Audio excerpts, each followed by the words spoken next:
नमस्कार, मैं मोहित बिष्ट। दोस्तों कैसे हैं आप सब? उम्मीद है आप सब अच्छे होंगे।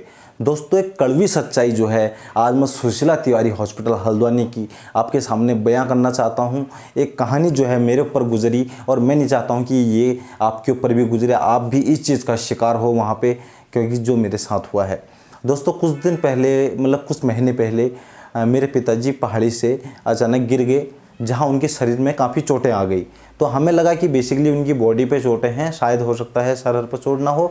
तो हमने उनको प्राइवेट हॉस्पिटल जो पुनीत अग्रवाल जी का है अपना पर्सनल, उस पर लेके गए और उन्होंने पूरा हमने चेकअप कराया उनका। जब उनकी चेस्ट टेस्ट पर सब में रिलीफ होने लगा दर्द का, तो बाद में पिताजी ने शिकायत करी कि उनके सर पर भी दर्द हो रहा है। और पुनीत अग्रवाल जी ने कहा अगर इनके सर पर दर्द हो रहा है तो आप सीटी स्कैन करवाइए और चेक कर लेंगे। जब सीटी स्कैन की रिपोर्ट में आई तो उन्होंने कहा यार इनके सर में तो वास्तव में काफ़ी गंभीर चोटें हैं, जो बहुत आसानी पीड़ा हो रही होगी इनको और दर्द है काफ़ी ज़्यादा। तो आप ऐसा करिए, कोई न्यूरो सर्जन के पास इनको तुरंत लेके चले जाइए। तो आन फान में हम लोगों ने द प्राइड हॉस्पिटल हल्द्वानी में, मुखानी के पास में एक हॉस्पिटल है, वहाँ लेके गए। तो वहाँ जब डॉक्टर आए और डॉक्टर ने देखा, उन्होंने बोला यार इनको तो काफ़ी ज़्यादा गंभीर चोट है इनके सर पे और क्लाउडिंग जम गई है इनके सर पे, तो जल्दी से जल्दी हमको ऑपरेशन करना पड़ेगा 2 से 3 दिन में। तो हमने कहा चलो ठीक है। उन्होंने कहा इसके लिए ब्रेड इंतज़ाम कीजिए। फिर बाद में हमने जब डॉक्टर से और वहाँ हॉस्पिटल की टीम से पता किया कि यहाँ अगर टोटल बिल कितना आ जाएगा, तो उन्होंने कहा नॉर्मल यहाँ से 3 से 3.5 लाख रुपए का यहाँ बिल आपका ऑपरेशन समेत आ जाएगा। तो अभी इस वक्त हमारा जो था बजट थोड़ा इतना लेवल नहीं था, क्योंकि काफ़ी परेशानियाँ थी। तो अब फिर भी हमने कहा चलो करेंगे अगर इतना में है। तो बाद में किसी ने हमको सुजेशन दिया कि यार जो डॉक्टर आपका इलाज देख रहे हैं वहाँ पे, अमित देवल जी, वो सुशीला तिवारी के ही डॉक्टर हैं। अगर आप सुशीला तिवारी में भी लेके जाओगे तो यही ऑपरेशन करने वाले हैं। तो हमने कहा चलो क्यों ना फिर हम इनको सुशीला तिवारी में शिफ्ट कर दें। अगर डॉक्टर साहब ने यहाँ भी उन्होंने ही ऑपरेशन करना है, वहाँ भी उन्होंने ही ऑपरेशन करना है, जब सरकार ने इतना बड़ा बजट का सुशीला तिवारी हॉस्पिटल बना रखा है तो वहीं शिफ्ट कर लेते हैं। तो हम उनको 14 अप्रैल के दिन में सुशीला तिवारी से प्राइवेट हॉस्पिटल से सुशीला तिवारी में हमने शिफ्ट कर दिया। जब हमने उनको शिफ्ट किया 14 तारीख को, तो डॉक्टर ने बोला आज रात को ही इनका ऑपरेशन इमीडिएटली करना है, नहीं तो बाद में इनको अगर एक बार ये कोमा में चले गए तो रिकवर होने बड़े मुश्किल हो जाएंगे। तो हमने स्वीकार किया और उन्होंने बोला कि आप ब्लड का इंतज़ाम कीजिए फटाफट। और हमने तुरंत ब्लड का इंतज़ाम, मैं खुद गया था, जबकि यहाँ एमपी से मैं गया था, और मैंने तुरंत जाके अपना ब्लड वहाँ पे डोनेशन किया अपने पिताजी के लिए। मैंने कहा चलो ठीक हो जाएंगे तो कोई दिक्कत नहीं है।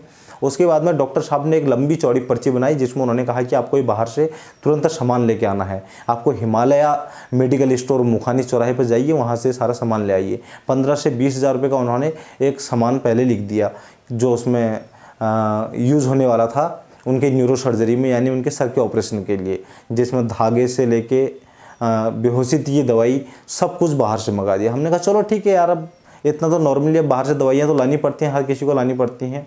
तो हमने बाहर से दवाइयाँ ला के उनको डॉक्टर साहब को दे दी। उसके बाद में डॉक्टर साहब वहाँ गुस्सा होने लगे मेरे भाई के ऊपर में कि यार प्राइवेट हॉस्पिटल में आपको कराना चाहिए, सरकारी में करा रहे हो, ये करा रहे हो। तो हमने कहा चलो ये भी कोई दिक्कत नहीं है, अब हो सकता है उनको अपना वहाँ पे कुछ ज़्यादा फ़ायदा हो। उसके बाद में जब मैंने वो मेडिकल वाले से, जहाँ से उन्होंने दवाई मंगाई थी, उससे बिल मांगा, तो उन्होंने बोला कि अगर आप बिल लोगे तो आपको ज़्यादा पैसा देना पड़ेगा, क्योंकि डॉक्टर साहब से हमारी बातचीत रही थी तो इसमें हम जीएसटी का बिल नहीं निकालते, डायरेक्टली कम रेट में दवाई देते हैं। तो हमने कहा चलो ये भी ठीक है, अगर हमारा पेशेंट ठीक हो जाए तो छोटे मोटे खर्चे कोई बड़ी बात नहीं है। तो 14 अप्रैल की नाइट को मेरे पिताजी का ऑपरेशन कर दिया गया, जिसमें लगातार हर 5-10 मिनट में बाहर से वो सामान मंगाते गए। जब हमने डॉक्टर साहब से कहा कि साहब ये आयुष्मान कार्ड को कनेक्ट कर दीजिए ताकि जो यहाँ पे इलाज है वो थोड़ा बहुत राहत मिल जाएगी, तो उन्होंने वहाँ कर देंगे। तो उन्होंने वो जब तक साइन उसमें नहीं करे, जब तक वहाँ पूरा का पूरा जो सामान था वो बाहर से नहीं आ गया। फिर सेकेंड डे 15 अप्रैल से को डॉक्टर अमित देवल जी ने कहा कि इनका दोबारा से फिर ऑपरेशन करना पड़ेगा। हम सभी परिवार वालों ने कहा यार ऐसा क्यों? तो उन्होंने कहा कि इनके अंदर एक हड्डी भी फ्रैक्चर है सर की, जिसकी वजह से दोबारा क्लॉडिंग जम गई। मतलब पहले दिन एक ऑपरेशन हो गया, फिर दूसरे दिन फिर दोबारा ऑपरेशन कर दिया गया।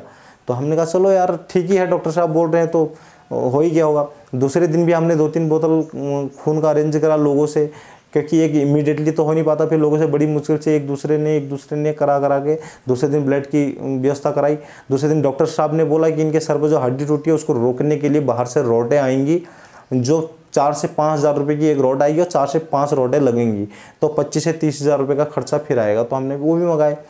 मतलब ये मान के चलिए जो फर्स्ट से सेकंड डे तक का राउंड था, उसी में 60 से 70 हज़ार रुपये डॉक्टर साहब ने बाहर से सामान मंगा दिया उसमें। और वो फिर भी हमने कहा चलो मैनेज कर रहे हैं, पैसे नहीं भी हैं फिर भी कहीं ना कहीं से जुगाड़ करके हम करवा रहे हैं, क्योंकि जब अपना पेशेंट बचाना होता है।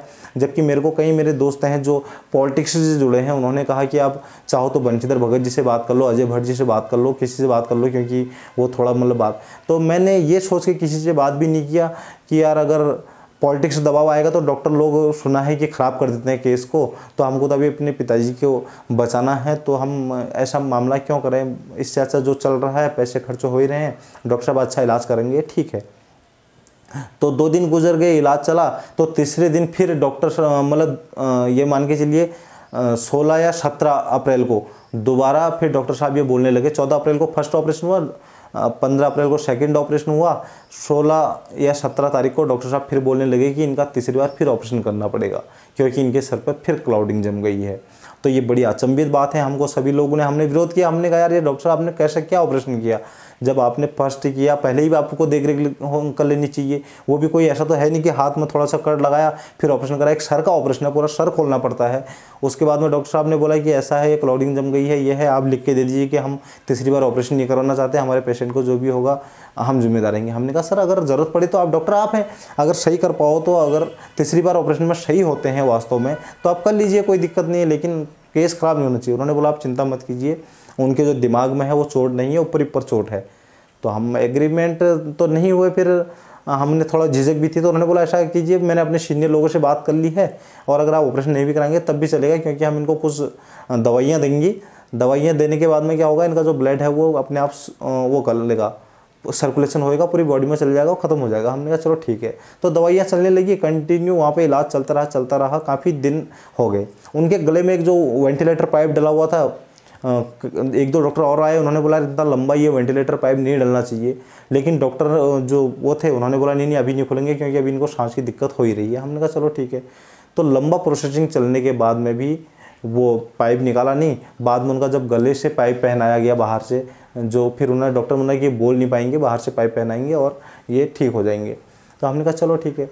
जब वो पहना है तो उनको अचानक से होश आ गया और वो बातचीत सब कुछ करने लगे। बाद में डॉक्टर जब उनका एक्सरा कराया चेस्ट का, तो डॉक्टर बोलने लगे कि ये मतलब इनका चेस्ट में इन्फेक्शन होने लग गया कंटिन्यू वेंटिलेटर पर रहने की वजह से। तो उसका भी इलाज चलता रहा। 2 मई को उनका आखिरी में उनकी डेथ हो गई। तो डेथ हो गई, उसके बाद में मतलब उसके बाद में फिर इन्होंने पहले बीच में क्या जितनी दवाइयाँ हैं वो बाहर से मंगाई, जबकि हमारा आयुष्मान कार्ड लग गया। इन्होंने कागज़ में लिखा कि इन्होंने कहा कि हमारे यहाँ अंदर अवेलेबल नहीं है, आप एक कागज़ में थोड़ा सा साइन कर दीजिए कि हम बाहर से दवाइयाँ अपनी मर्जी से लेके आ रहे हैं, और नहीं तो आपके वो। तो मतलब जितनी कम से कम एक सरकारी हॉस्पिटल में 1.5 से 2 लाख रुपए बाहर का खर्चा आना कितनी बड़ी बात है। अगर आप जा रहे हैं सुशीला तिवारी में जा रहे हैं तो ये मान के ये सोच के मत जाइए वहाँ कि आप एक सरकारी हॉस्पिटल में लेके जा रहे हैं। जब आप गलत डॉक्टर के हाथ में पड़ जाते हैं तो आपको वहाँ प्राइवेट हॉस्पिटल से भी ज़्यादा खर्चा वहाँ पे करने की ज़रूरत पड़ सकती है।